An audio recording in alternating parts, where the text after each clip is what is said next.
First and 10 at the 35. Shuck keeps it left side. Inside the 30. Shuck, 20. Shuck, 10. Tyler Shough, touchdown for Tyler Shough, running the football all the way from 34 yards out. I think we knew Tyler Shough could sling it. Not sure I knew he had the wheels, the escapability. Just didn't spend a lot of time talking about that in the pre-draft process. Tyler Shough maybe didn't have any louder champion leading up to and after the draft than Riddick from ESPN, who's good enough to join us for a couple of minutes here because, boy, is he looking to be really smart on this one. Hey, Lewis, we appreciate the time, man. How are you? I'm great. How are you? Awesome. If the Saints have a franchise quarterback. All right, what did you see? Remind us all. What did you see pre-draft in Tyler Shough that maybe many overlooked? Yeah. Well, I think it's the things that I saw but didn't make a big, gigantic, dramatic story out of, which is, look, I understand Tyler is 25 plus years old. I understand that he had an injury history in a long 7-year career, 6-year career in college.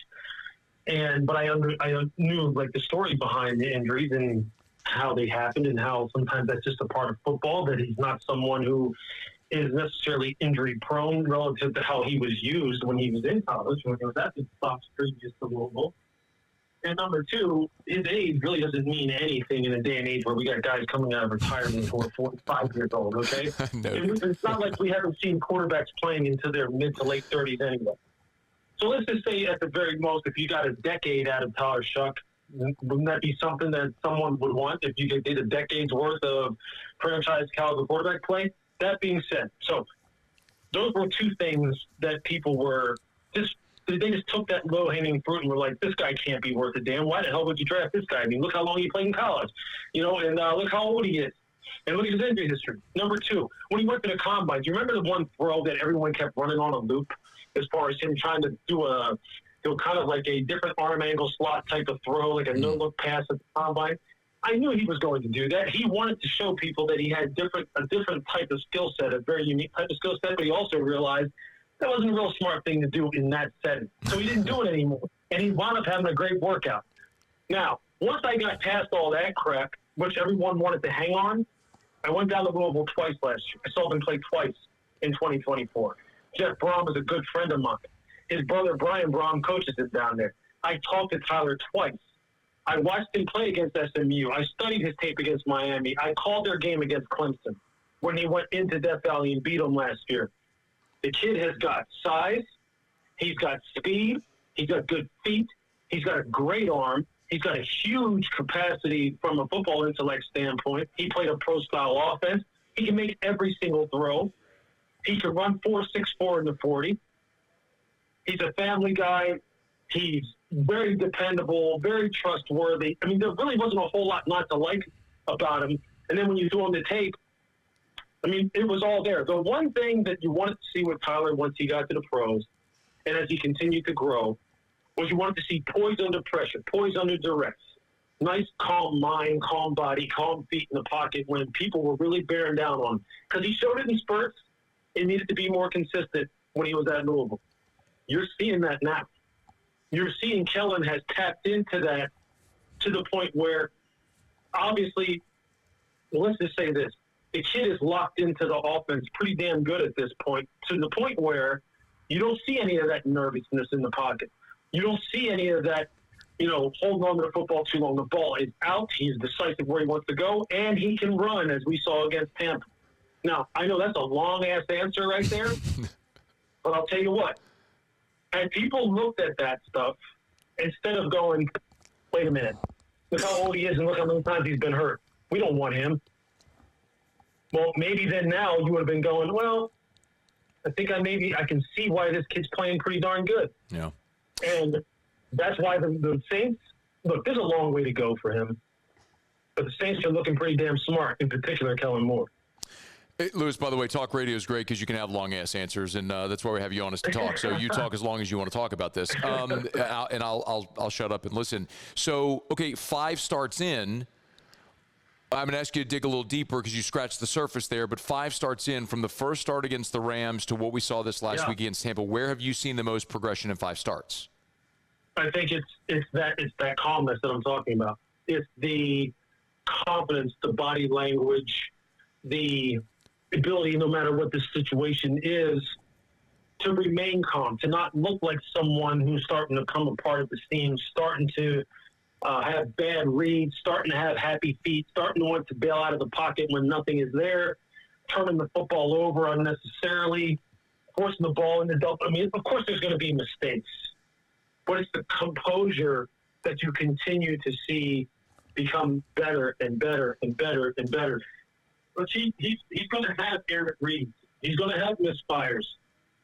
But to me, the level of comfort that he is continuing to push higher and higher every week, look, there's no better validation of that than when you have team leaders like the Mario Davis kind of putting their stamp on it. When you have former people from the area and New Orleans, guys like Tyrann Mathieu go, hey, I think we may have one here.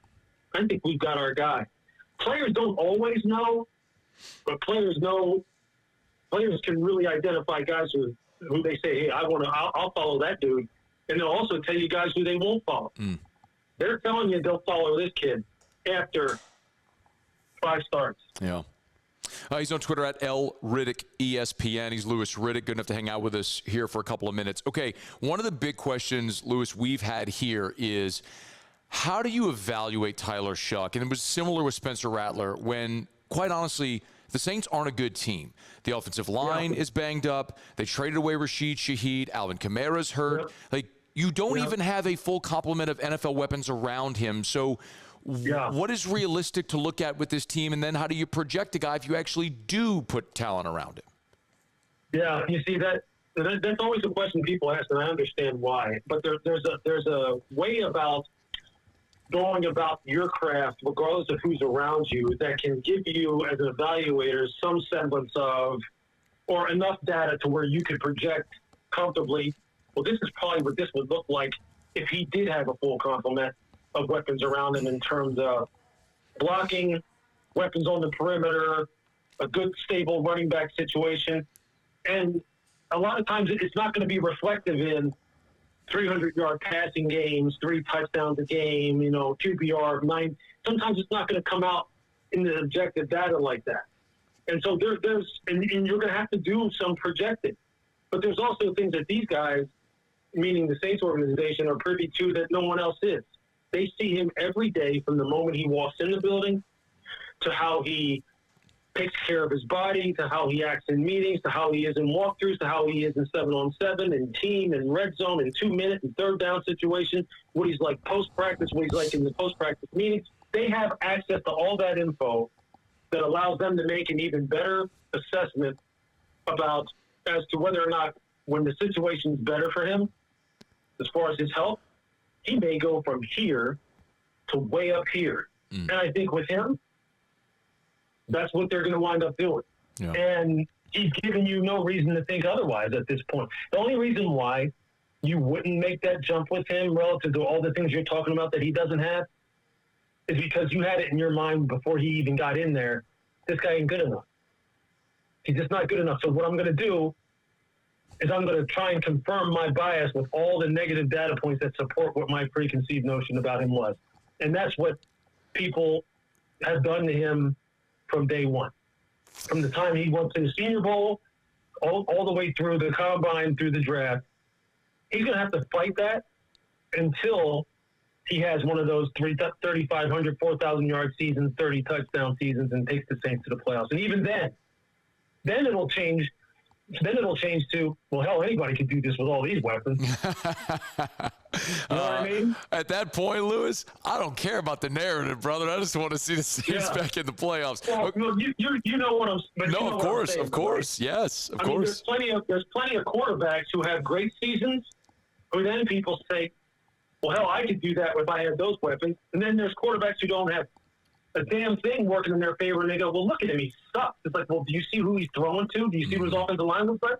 And people go, I don't give a damn, he sucks. And that's because of their own bias. Yeah.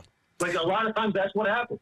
Simple as that. Yeah, confirmation bias is a real thing. There's no doubt. Hey, last thing, I want to be respectful of your time. I want to ask you one about how Tyler Shough fits in what Kellen Moore is trying to do, because we also had this conversation about, look, he was an OC with Dak Prescott and with Jalen Hurts, guys that have a very dynamic running ability. We also saw Justin Herbert, phenomenal arm talent, maybe not quite the runner those guys are. How does Tyler Shough fit into what Kellen Moore, from what you see and what you know about Kellen Moore, what he wants to do? Yeah, I think the thing is, as you just mentioned, look, Kellen can adapt to just about any kind of quarterback, which is the great thing about him, which is what makes him, I think, uniquely qualified to wind up having a guy like him. See, there's certain guys, certain quarterback coaches that you just don't, not quarterback coach, well, quarterback coaches, OCs, head coaches, who you feel comfortable bringing in just about any type of quarterback, because he'll craft a system, obviously with its basic fundamental, tenets to it, but you'll craft a system that's specifically geared towards this guy throws over the middle better, this guy throws the deep 20-yard out better, this guy throws the big post down the field better, this guy's a good zone read guy, this guy's a good QB run guy. Kellen can do all that. He can craft it, he's done it. So with Tyler, as you saw, you have a guy who can run a lot of, quarterback design run or RPOs or zone reads. Do you want to put him in that situation? Do you want to get him banged up like that? Probably not. That's a little more of a change up than what's necessary. Tyler's a great rhythm passer, whether it be from gun, pistol, or under center. He has enough arm strength to hit the ball, throw the ball over the middle, layer the ball over the middle, drive the ball in the deep outs, throw the deep ball. As you've seen him hit the 9 routes on the outside. There's really nothing he can't do. So for Kellen, it's just about week by week, what do we need from him and how do we utilize him best? And I know people would probably be sitting here thinking, well, damn, who are we talking about? Patrick Mahomes? I mean, damn, we're talking about Tyler Shough. But, see, that's the thing, right? What's going to happen is, and this is what I hope happens. Honest to God, this is what I hope happens. He is going to, if things break right for him and management can surround him the way that he needs to, that every quarterback needs to be surrounded, like you're talking about, like some of the things they don't have that they get for him. The coaching staff remains stable.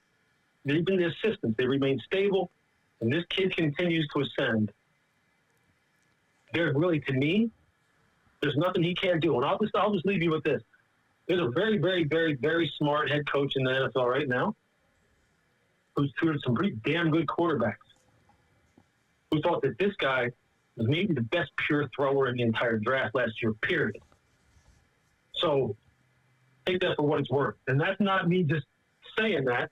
That's the truth. And that's why this guy, I really do think that the Saints fans and the Saints organization, they got a guy who a couple of years from now, people are going to be going, man, was I way too low on this guy?